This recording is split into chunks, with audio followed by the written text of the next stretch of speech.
Assalamualaikum warahmatullahi wabarakatuh. Perkenalkan, nama saya Naila Malachandra dengan NPM 10060120095 dari Statistika Unisba Angkatan 2020. Ingin mempresentasikan tentang proposal program kreatif mahasiswa eh, riset sosial humanaria yang berjudul Pengaruh Belajar tentang Pembelajaran, Dukungan Psikologis, dan Metode Pembelajaran terhadap Kualitas Pembelajaran SMK di Provinsi DKI Jakarta pada tahun 2023.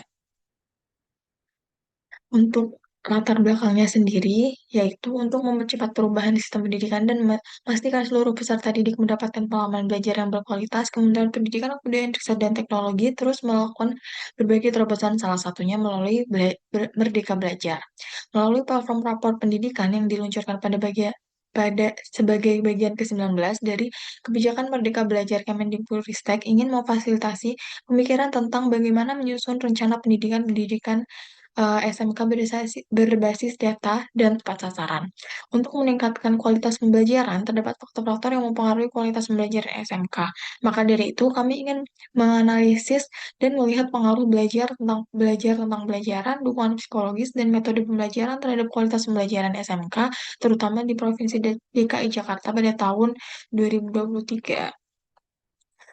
Untuk identifikasi masalahnya, yang pertama bagaimana pengaruh dari faktor belajar tentang pembelajaran, dukungan psikologis, dan metode pembelajaran terhadap kualitas pembelajaran SMK di Provinsi DKI Jakarta pada tahun 2023. Yang kedua, bagaimana pemodelan regresi linear berganda pada kualitas pembelajaran SMK di Provinsi DKI Jakarta pada tahun 2023. Yang ketiga, ada variabel apa saja yang berpengaruh terhadap kualitas pembelajaran SMK di Provinsi DKI Jakarta pada tahun 2023. Untuk tujuan riset ini sendiri, yang pertama, untuk mengetahui apakah ada atau tidaknya pengaruh dari belajar tentang pembelajaran, dukungan psikologis, dan metode pembelajaran terhadap kualitas pembelajaran SMK di Provinsi DKI Jakarta pada tahun 2023. Yang kedua, untuk mengetahui model regresi linear berganda pada kualitas pembelajaran SMK di Provinsi DKI Jakarta pada tahun 2023. Yang ketiga, untuk mengetahui variabel apa saja yang berpengaruh terhadap kualitas pembelajaran SMK di Provinsi DKI Jakarta. Untuk manfaat riset ini, yang pertama berguna untuk membantu instansi yang terkait tentang faktor-faktor yang mempengaruhi kualitas pembelajaran untuk meningkatkan kualitas pembelajaran. Yang kedua, menambah pengetahuan mengenai cara mengerjakan hasil laporan riset dengan metode analisis regresi. Yang ketiga, mengetahui adanya hubungan antara belajar tentang pembelajaran, dukungan psikologis, dan metode pembelajaran terhadap kualitas pembelajaran SMK di Provinsi DKI Jakarta pada tahun 2023. Hasil riset ini dapat dijadikan bahan pertimbangan dalam menyusun kebijakan-kebijakan instansi, dan diharapkan riset ini mampu menambah keilmuan dan menjadi acuan bagi kualitas penelitian selanjutnya dalam menganalisis data, terutama dalam membahas kualitas pembelajaran di Indonesia.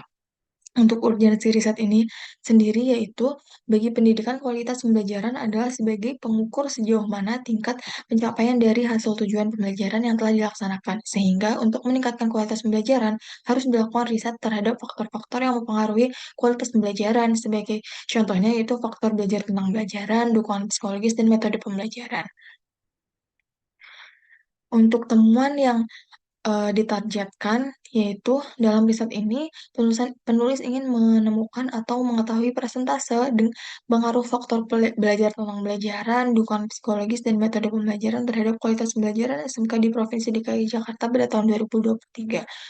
Untuk kontribusi terhadap ilmu pengetahuan itu sendiri, yang pertama ada terhadap ilmu pengetahuan, yaitu mengaplikasikan analisis regresi linear berganda pada data faktor yang mempengaruhi kualitas pembelajaran untuk melihat pengaruh faktor belajar tentang pembelajaran, dukungan psikologis, dan metode pembelajaran terhadap kualitas pembelajaran SMK di Provinsi DKI Jakarta. Untuk keluaran riset yang diharapkan dalam riset ini adalah sebagai laporan riset yang dapat dijadikan sebagai referensi pemerintah untuk melakukan peningkatan kualitas pembelajaran pada SMK.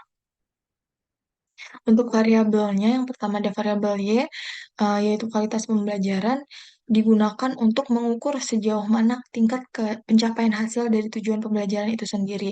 Dengan tujuan pembelajaran bisa tercapai dan hasil yang telah tercapai akan menghasilkan hasil belajar yang maksimal dari peserta didik. Untuk variabel X-nya ada tiga. Yang pertama ada belajar tentang pembelajaran, yaitu kesempatan yang diperuntukkan untuk para siswa melakukannya agar memahami dan dapat melaksanakan pengetahuan untuk bekerja dalam mencari solusi, menggali sesuatu yang baru untuk dirinya sendiri, dan berusaha untuk mencapai gagasannya.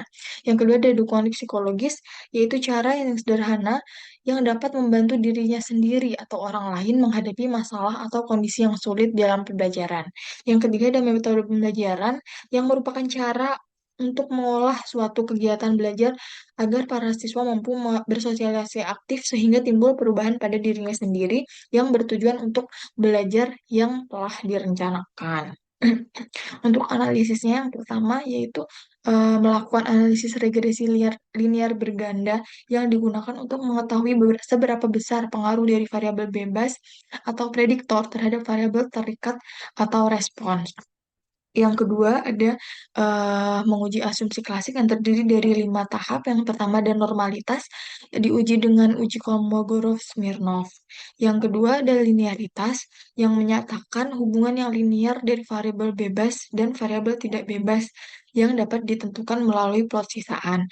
Yang ketiga ada heteroskedastisitas, yaitu untuk mengetahui adanya gejala heteroskedastisitas salah satunya dengan cara menggunakan uji Gleiser. Yang keempat ada uji multikolinearitas, yaitu untuk memeriksa apakah ada gejala multikolinearitas dalam variabelnya atau tidak. Yang kelima ada uji autokorelasi digunakan eh, yang menggunakan dengan pengujian Durbin Watson. Selanjutnya adalah uji F atau uji simultan yang dilakukan untuk mengetahui seberapa besar pengaruh semua variabel bebas secara bersama-sama terhadap variabel terikat. Selanjutnya adalah uji T atau uji parsial dilakukan untuk melihat signifikansi statistik pengaruh dari setiap variabel bebas secara individu terhadap variabel terikatnya. Yang selanjutnya adalah menguji koefisien determinasi. Ini dilakukan untuk mengetahui seberapa besar variasi dari variabel terikat dapat dijelaskan oleh variabel bebas dengan nilai R kuadrat terletak dari 0 sampai dengan 1. Biaya kegiatan untuk estimasinya pada bahan habis pakai yaitu sebesar 665.000 untuk sewa dan jasa, yaitu berupa jasa sewa internet sebesar 150.000 untuk biaya transportasi selama 4 bulan sekitar 1.200.000 dan biaya lain-lain yang tak terduga dan kebutuhan lain-lain sebesar 350.000 dengan total estimasi biaya yaitu 2.365.000. Untuk jadwal kegiatannya ada persiapan dan mengidentifikasi masalah pada bulan pertama, pengumpulan data pada bulan pertama dan kedua, untuk menganalisis data pada bulan kedua dan ketiga, penyusunan laporan penelitian pada bulan ketiga dan keempat. Ini semua penanggung jawabnya adalah saya sendiri, Naila Mala Chandra. Sekian dari presentasi eh, PKM RSH ini. Mohon maaf apabila ada kesalahan. Wassalamualaikum warahmatullahi wabarakatuh.